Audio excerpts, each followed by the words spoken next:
Okay, in this video we're going to look at how to use a counting variable.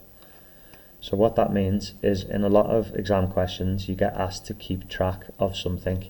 That could be a total, it could be a score, it could just be to keep track of any sort of values and add them up. For example, let's say it was a really basic voting system to vote for two different people. So let's just call it John votes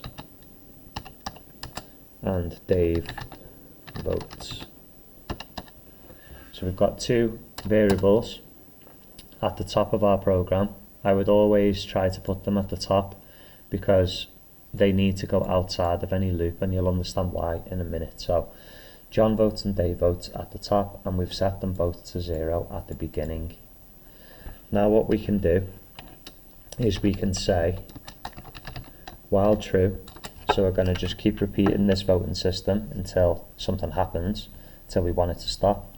We're going to ask them to vote. So vote equals input, vote for, we'll make this really simple, so vote 1 for Dave, for John,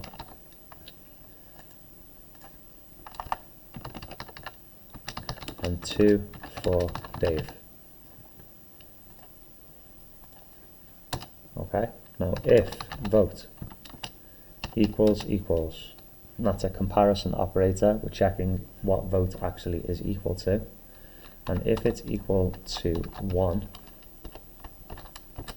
then what we want to do is keep track of how many votes John has got.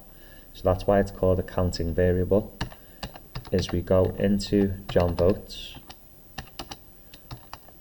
we take whatever the current value of John votes is, which is 0 at the moment, and we add 1 to that vote. Now it's going to be the same again, but this time we want to say if vote equals 2, then we're going to add 1 to Dave votes.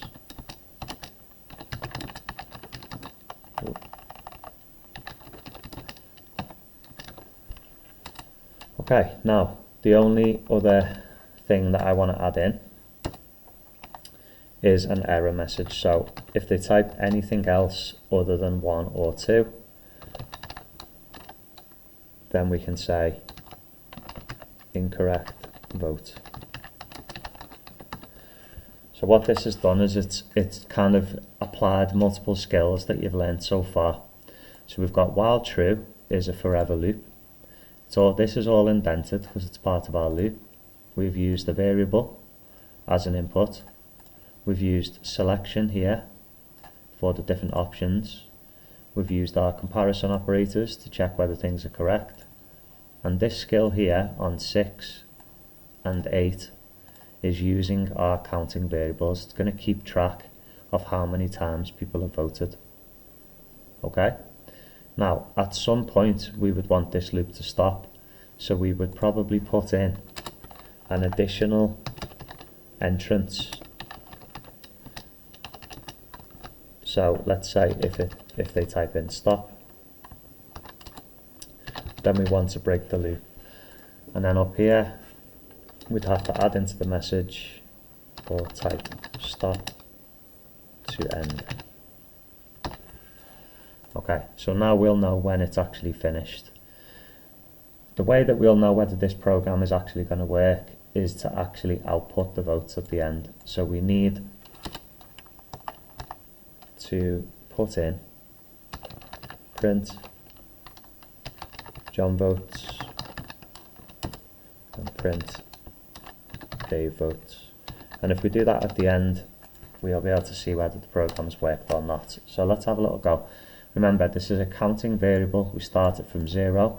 It's outside of this loop because otherwise it will keep resetting to 0 all the time. So anytime when you've got to keep track of a variable, you're going to need to create a sensible name outside of the loop. And then inside the loop, you'll have this. Okay, now one really common misconception is that in this case we want to add 1 because we're keeping track of how many votes, but in some cases it might be a value that we're trying to add on. So let's say that this was score that you were typing in and it was a number, and one time it might be 20 and the next might be 30. You don't want to add 1, you'd want to add in whatever the score was. So in that case you would type in plus score rather than just plus 1. Okay, let's test it. So underneath we now have vote 1 for John and 2 for Dave, or type stop to end. I'll press 1, 1, 1. So now we should have 3 votes for for John, sorry. 1 for Dave and 2 for Dave, and then I'll press stop. Now at the end you can see that it's outputted the totals. We've got 3 for John and 2 for Dave.